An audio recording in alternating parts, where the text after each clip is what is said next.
இன்னைக்கு நம்ம college life போயிட்டு வந்துடலாமா? வாங்க போலாம். கல்லூரி நாட்கள். கல்லூரி காலம் 3 ஆண்டு உன்னோடு வாழ வேணும் நீண்டு. ஓ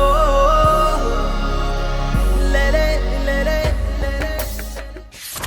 முதல் நாள் தொடக்கத்தில் எண்ணற்ற எண்ணங்கள் என் மனதில். யாரிடம் பேசுவது, என்ன பேசுவது, எப்படி பேச ஆரம்பிப்பது, யார் முதலில் பேசுவது என்ற தயக்கங்களும் சில.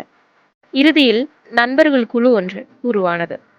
அக்குழு உறுப்பினர்களில் ஒருவர் இன்ட்ரோவர்ட், மற்றொருவர் எக்ஸ்ட்ரோவர்ட். சோடா புட்டி, மினியன், ரீல்ஸ் மெண்டல், ஸ்டாப்பர்ஸ் என லிஸ்ட் நீண்டு கொண்டே செல்லும்.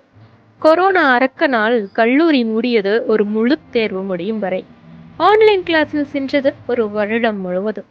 2ஆம் ஆண்டு கல்லூரி திறக்கையில் ஆனந்தமும் மகிழ்ச்சியும் பொங்கியது.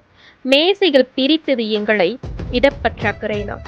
அசைன்மெண்ட், ப்ராஜெக்ட் ஒர்க், ரெக்கார்ட் எல்லாம் குறித்த நாட்களை மீறி என்னிடத்தில் அடைக்கலம் இருந்தது. 3ஆம் ஆண்டு நெருங்கையில் வெளியூர் பயணம் மேற்கொண்டோம். ஆடல், பாடல், கொண்டாட்டம் என 2 நாட்கள் தூக்கமும் சென்றது. வெளியூர் பயணம். பயணம் முடித்த 3ஆம் நாள் வந்தான் அழையா விருந்தாளி ஒருவன். எனக்கும் படுக்கை அறைக்கும் உள்ள காதலை மேம்படுத்த. தீராத சண்டைகளும் முடிவுறாத பிரச்சனைகளும் இன்னும் நீண்டு கொண்டுதான் இருக்கிறது. ஒருவருக்கு ஒருவர் புரிந்து நடந்து கொண்ட தருணத்தில் திரும்பி பார்த்தேன். எனது வாழ்க்கை கூறியது என்னிடத்தில் கல்லூரி பயணம் முடிந்தது என்று. புரியாத விடை பெற்றேன் அனைவரிடமும். இதுவும் கடந்து போகும் என்று.